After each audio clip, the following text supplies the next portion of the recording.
Maintenant, on va pouvoir faire ce qu'on appelle le zoning. C'est une étape qui est très importante. Ça vous permet de parler des mêmes bâtiments dans les mêmes termes entre vous et les sous-traitants.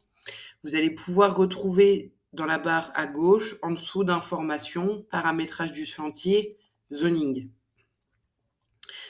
Et donc, ici, l'idée, c'est de quadriller toute votre zone et on va le faire par entonnoir. Donc, le bâtiment, ensuite l'étage et ensuite le lot. J'ajoute mon premier bâtiment, je vais l'appeler bâtiment A. J'enregistre.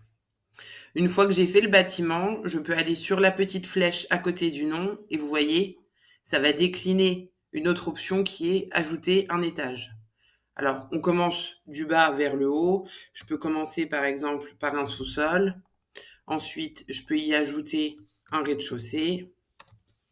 Je peux y ajouter 2-3 étages. Hop, donc étage 01, étage 02. Évidemment, vous les nommez absolument comme vous voulez. Et puis, on va en mettre un dernier, étage 03. Alors là, c'est bon, j'ai l'ensemble de ma découpe par bâtiment, par étage.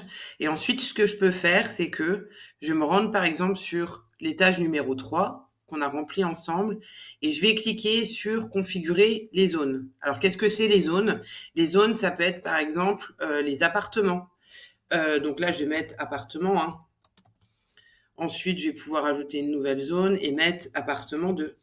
Et là, vous dupliquez l'opération jusqu'à ce que vous ayez l'ensemble de vos appartements qui sont référencés. On va en faire un troisième et j'enregistre. Vous ajoutez absolument ce que vous voulez dans les zones. Ça peut être des parties communes, ça peut être des escaliers, ça peut être des halls.